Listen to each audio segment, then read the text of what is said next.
coming, the sun's zooming in, meltdown expected, the wheat is good there, engines stop running, but I have no fear, 'cause London is drowning. I live by the river. Hello everybody and welcome to the By the Minute Arsenal podcast, our 25th podcast, believe it or not. And I'm afraid though, much like when we first started doing this, it's coming after a Liverpool defeat, and it's coming before an inevitable Bayern Munich defeat. So this is, I don't know what kind of sandwich this is, but it's not a pleasant one. But I am Matt H. It isn't just me here suffering this week. We also have Matt V. Hello, Matt. Hello. We've picked, as you said, a wonderful time to come back from our mid-season break. That's it. We had a break, of course, because we didn't have a game last weekend. And we don't have a league game for quite a while either because of various reasons. So, yeah, this was our sort of one chance to, put our stamp on the table, and we really didn't.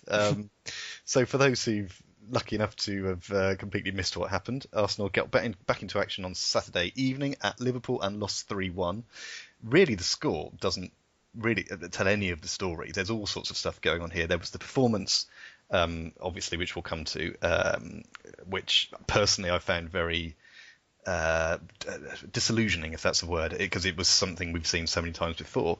But the bigger story, before, during and after, was certain Mr. Alexis Sanchez, who was dropped before the game for alleged tactical reasons, came on at half-time, was involved in the Arsenal goal, didn't then do that much else, to be frank. I didn't think, but that's just my opinion.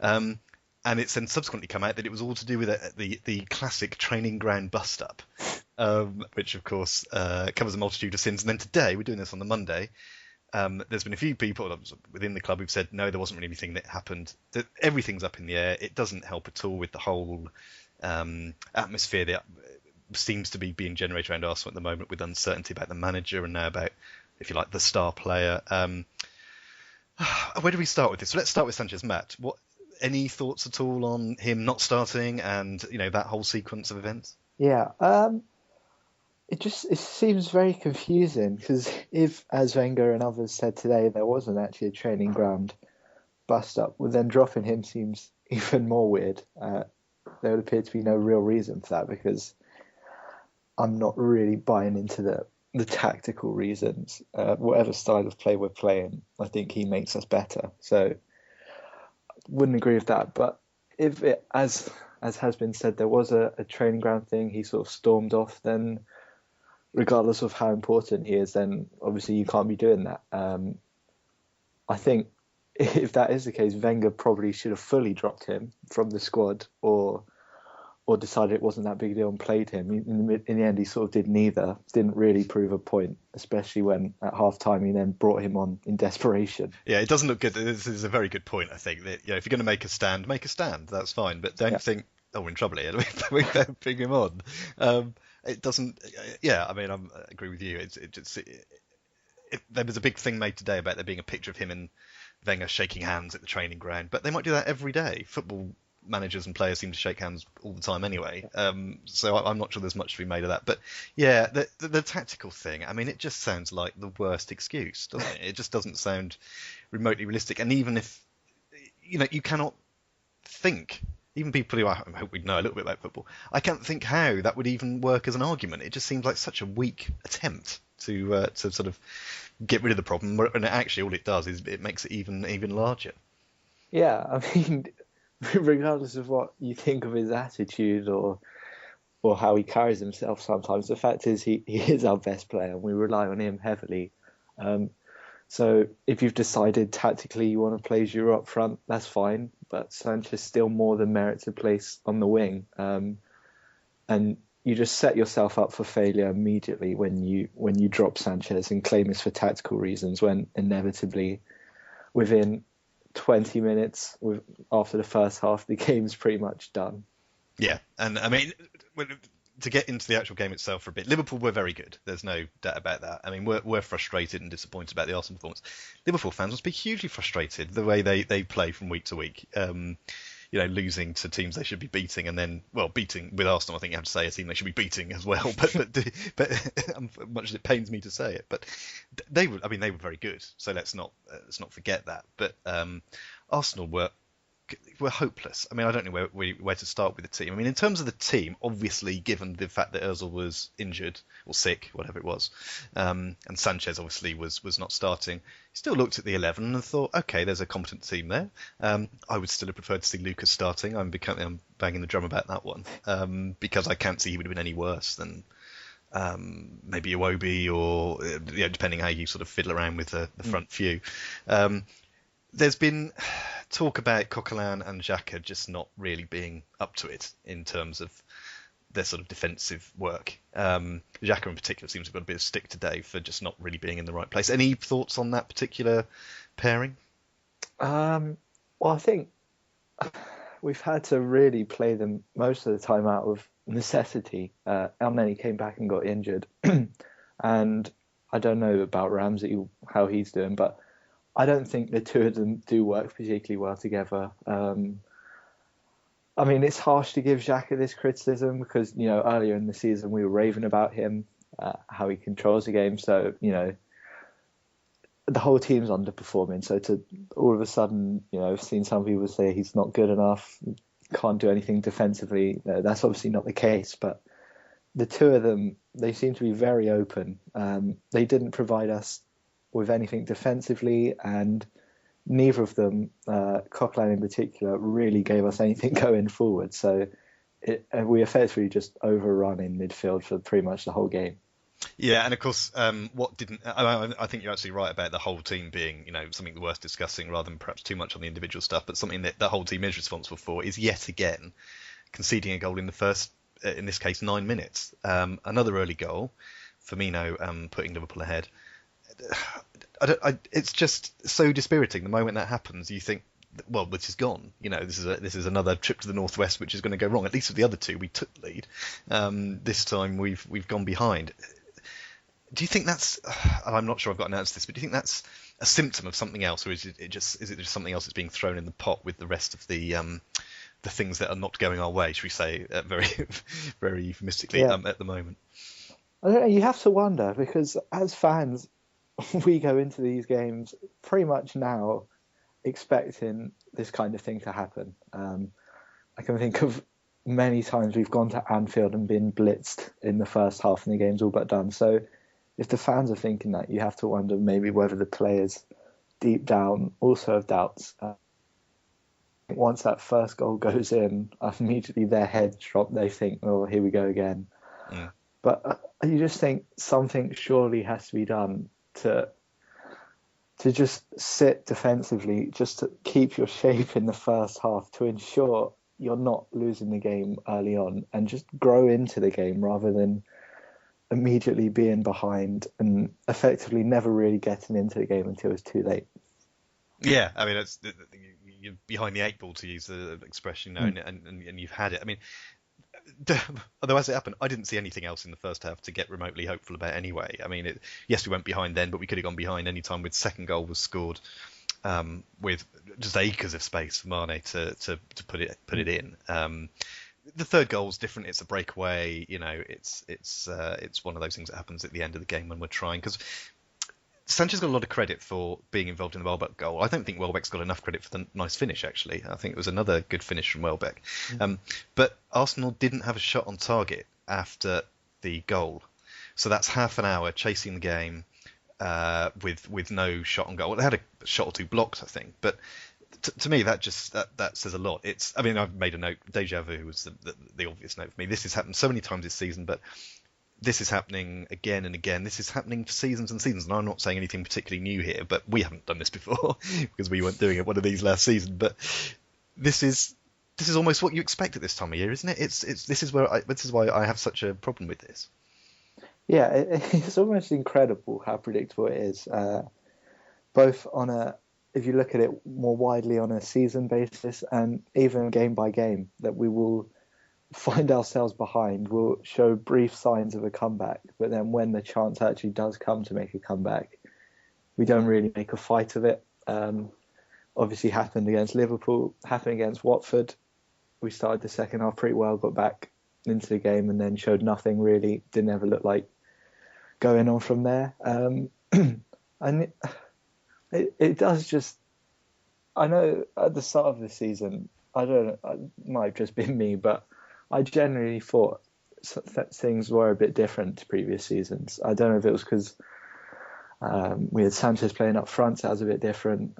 We scored quite a few late goals, so maybe the mentality of the team looked different, but it's become painfully obvious again at this time of the season that any hopes of things turning for the better were quite mistaken.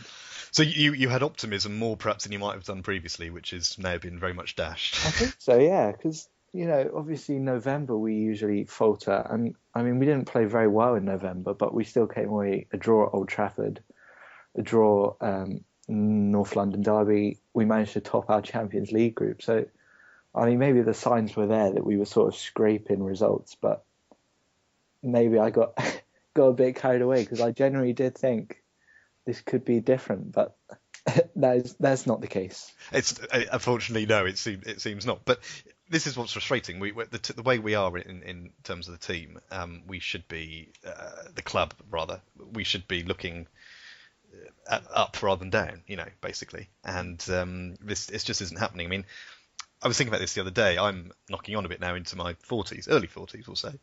But when I was 20s, 30s, I went to every home game, went to a lot of away games as well for a few seasons. And football was very important. And, I would meet up with friends and watch games in pubs or whatever. And all that meant was that when we lost, there was a bit of depression, not in any serious medical sense, but just, it hung around with you for a few days because it was so much part of your life. As I've got a bit older, things get a bit more in balance and there's other things to worry about and all that kind of stuff. But recently, I've had that same kind of thing. You wake up the next morning and you think, God, what is going on? It's become more oppressive almost, which is ridiculous, really, because it shouldn't be like that. And actually, what we're doing this year is not hugely different from what we've done in previous years, but that's the problem. I think there's only so long, and I've been very patient with the way things have been, I think, at the club, but this is not good enough. And this brings me on to my next question. In terms of the league, at least, or in terms of perhaps the bigger future for the club, and perhaps I'm sort of confusing two things together there.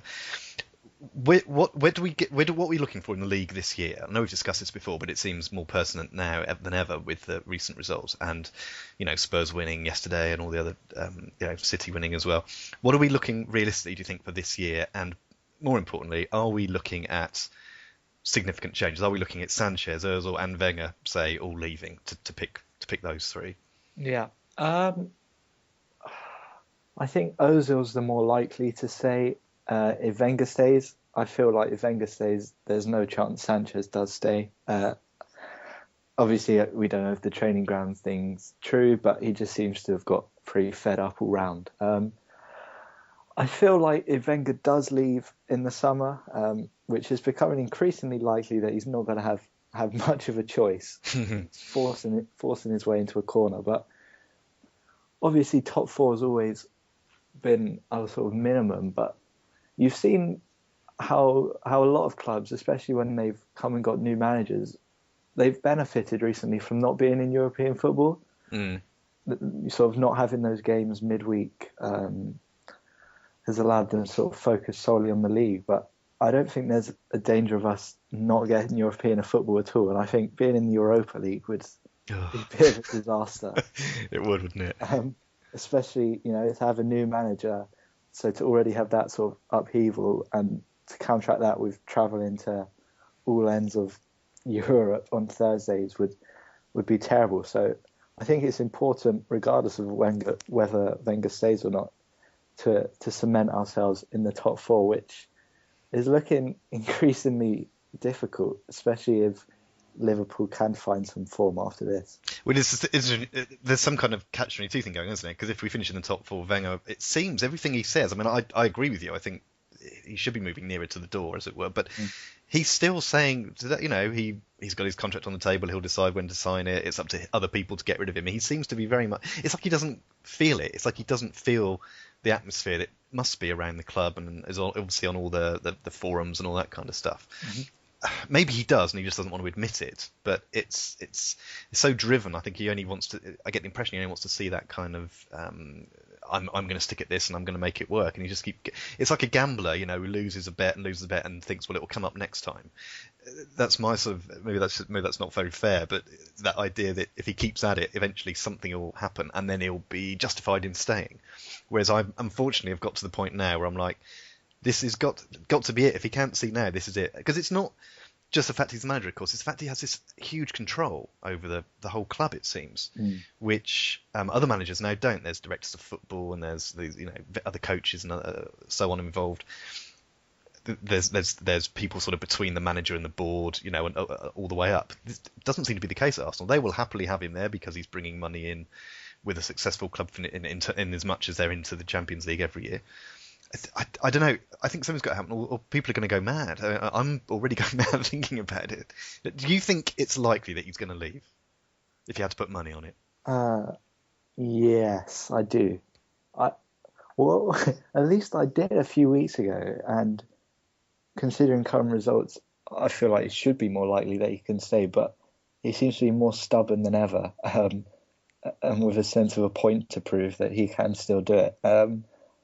I think he's got to that stage where if he's not going to admit to himself that the change is needed, someone in the board has to say something, because he needs saving from himself, because he doesn't deserve another 2 years of just being roundly abused from all angles, which if he stays, every loss is just gonna compound the issue more and more. I think that the legacy thing is already being damaged, isn't it? Yeah. It was anyway, but I think people would have said, oh, yeah, but remember all that good stuff. We're getting to the point now where the last 10 years, if you like, are going to overshadow the first, which is a terrible shame, really, the things that were done then. But, there's no David Dean on the board, is there? You don't get the impression there's someone on there who, for any of his faults, has that football brain, for want of a better word.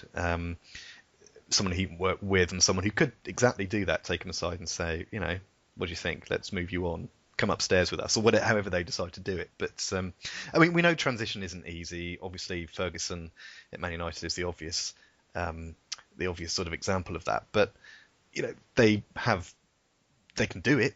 People do it all over the world, sort of every season. And if we see ourselves as a big club, it shouldn't be that difficult to make these kind of changes. You accept it's going to happen. I think the fans would accept it. The fans would accept months, possibly a couple of years of struggle to get a new thing in place. I don't see that would be a huge problem, personally.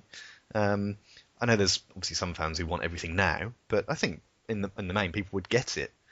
But it's just so frustrating at the moment. You can't see anything changing, and that's what I find frustrating. I think if Wenger said now I'm off at the end of the season, I think things would be a lot better. To be honest, I think people would not really care where we finish. They just think, right, we've got a new start coming, and let's just go with that. I don't like to think of him having to leave because of all the great things he's done, but we have to be realistic about this.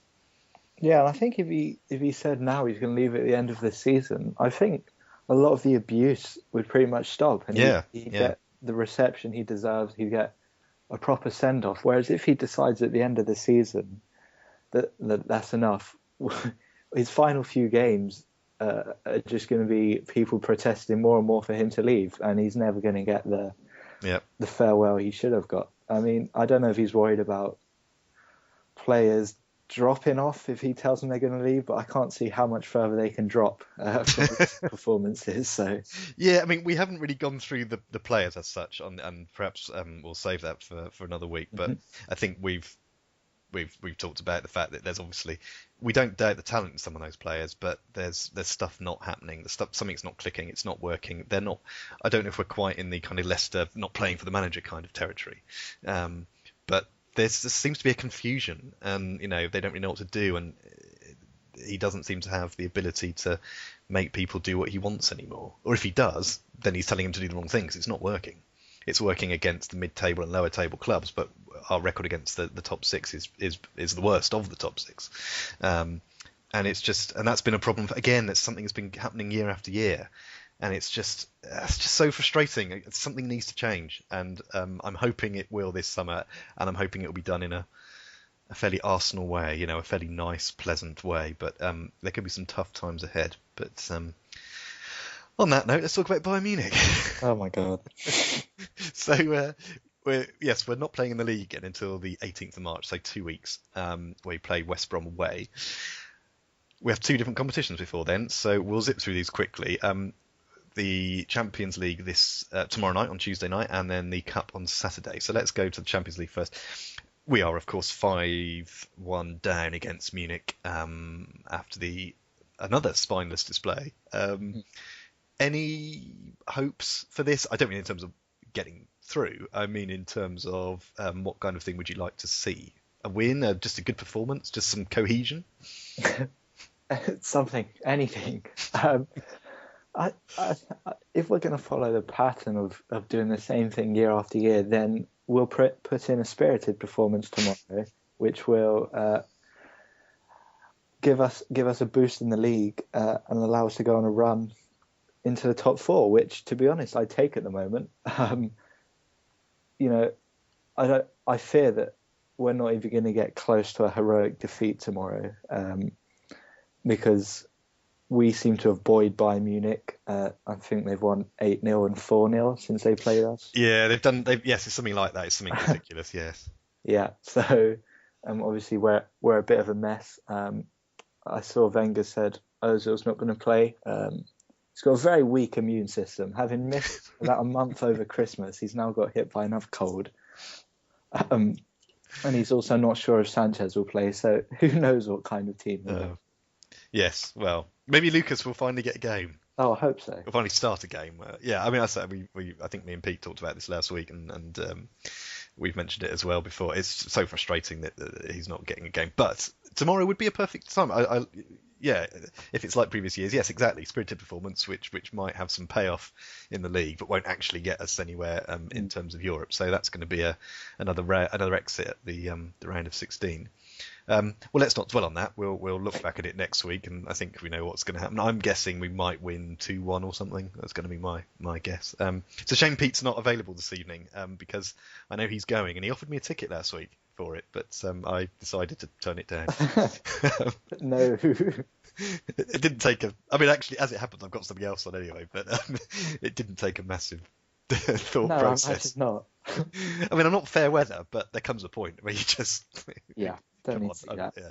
And this is it. Actually, joking aside, it actually all fits in with the dispiriting kind of thing. It's just I don't want to. I don't want to be there for that kind of horrible evening, because it will be interesting. And people maybe tell us next week the crowd atmosphere, the crowd sort of response to the situation will be fascinating, I think, and possibly very unpleasant, to be frank. But we shall wait and see. We'll leave that there. There's not too much to say about that, because we're 5-1 down. We've had it. Obviously, if something does change, we will have lots to talk about next week. But something tells me we won't. So let's stick with a competition that we, even through everything else, we've managed to do okay with over the last few years, the FA Cup. Now we are playing Lincoln on Saturday evening. Now Lincoln are a non-league team, but they're the best non-league team, if I've got my facts and figures right. They are top of the National League. They obviously beat... Who did they beat on the way through? They beat Burnley, didn't they? Yes. There's a trip to Wembley at the end of this game. I'm assuming it's going to be a relatively comfortable win. Any thoughts about the team we'll see? Or I'm not even going to ask what if it goes wrong, because that would just be horrific. But this is one we should be winning fairly easily, even with all the problems, isn't it? Oh, I hope so. I mean, not to question Ozil's commitment, because I'm sure his block nose is very bad, but I dare say he's going to be feeling a bit better by the time it comes to playing Lincoln at home. So I'm sure he'll be around for that. Lincoln have been pretty good so far. I don't know if he's been on this podcast before, but Chris Clark is a friend of their managers, and he was talking about their master plan, and they're pretty confident, which I'd be pretty confident too, to be honest, playing Arsenal, knowing that I think the longer it goes into the game, being 0-0 or being close, then they know full well that the Arsenal fans are going to get restless, the team's going to be nervous. So I think they'll just be looking to keep it tight for as long as possible. So if for the first time in as long as I can remember, we could get an early goal, that would be lovely. That would be nice, wouldn't it? Yeah, Chris came on, didn't he, to abuse us before the Spurs game? Yes. So we might. Oh God! So as we think about having him back for the reverse fixture, but that's a horrific thought at the moment. Yeah, I'm just looking at the table. Lincoln are top of the International League. They've only drawn the last 2 games though, so there's a vague hope for us. Have we fallen? They drew at home, or I don't know if it was home or away, but they drew 0-0 on their most recent game on Saturday.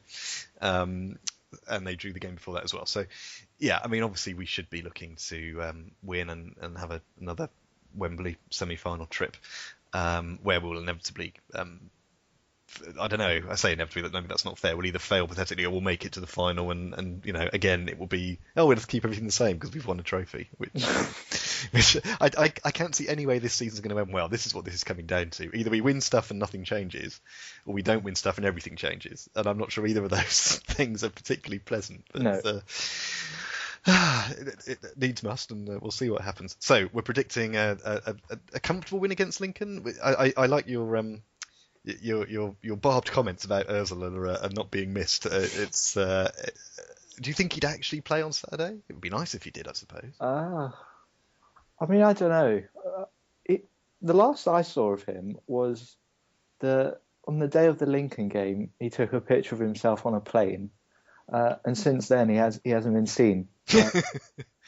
Sutton game, do you mean? Yes, sorry, Okay. Sutton game. The day of that, he Yes, was that's right. on There a was plane somewhere, and the club had given him some leave. That's right. Yes. So he's since then had 2 weeks to get over a cold, and obviously, if I had a cold, I wouldn't fancy playing Liverpool away either. And there's nothing to be gained from playing Bayern at home tomorrow.